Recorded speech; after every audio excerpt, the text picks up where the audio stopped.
అందరికీ నమస్కారం. Welcome to సాత్విక రెసిపీస్. ఈ రోజు చేయబోయే రెసిపీ క్యారెట్ చట్నీ. ఏ బ్రేక్ఫాస్ట్ లోకైనా పర్ఫెక్ట్ గా సరిపోతుంది.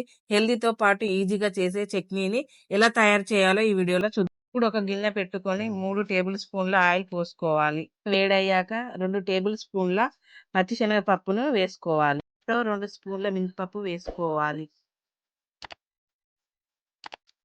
దూరగా వేయించుకోవాలి. కారానికి సరిపడా 6-7 ఎండుమిరపకాయలు వేసుకోవాలి. ఒకటి కట్ చేసిన ఆనియన్ని వేసుకోవాలి.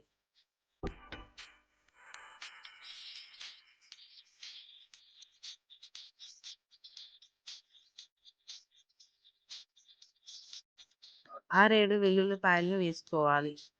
2 నిమిషాలు ఫ్రై చేసుకోవాలి. ఇప్పుడు ఒక కప్పు కట్ చేసిన క్యారెట్ ముక్కల్ని వేసుకోవాలి.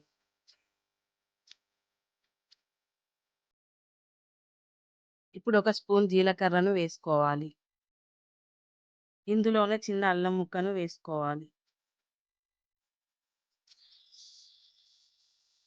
రుచికి సరిపడా ఉప్పును వేసుకొని ఫ్రై చేయాలి. అలాగే ఇందులో 2 రెబ్బల చింతపండును వేసుకోవాలి. ఒక స్పూన్ పసుపు వేసుకొని 2-3 నిమిషాలు కలుపుతూ ఫ్రై చేస్తే సరిపోతుంది. వేంపిన హాఫ్ కప్ పల్లీలను వేసుకొని ఫ్రై చేసుకోవాలి. పల్లీలకు బదులుగా కుడక గాని పుట్నాల పప్పు గాని వేసుకోవచ్చు. స్టవ్ ఆఫ్ చేసుకొని మిక్సీ గిన్నెలోకి తీసుకుందాం.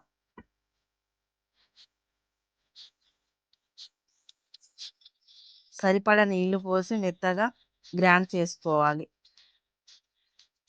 ఇలా గ్రైండ్ చేసుకోవాలి. ఇప్పుడు పోపుకు వేసుకొని గిన్నె పెట్టుకొని తగినంత ఆయిల్ వేసుకోవాలి. ఆయిల్ వేడయ్యాక ఒక స్పూన్ ఆవాలు వేసుకోవాలి. ఒక స్పూన్ జీలకర్ర వేసుకోవాలి. ఇప్పుడు కొన్ని ఎండుమిర్చి వేసుకోవాలి. 2 రెబ్బల కరివేపాకు వేసుకోవాలి.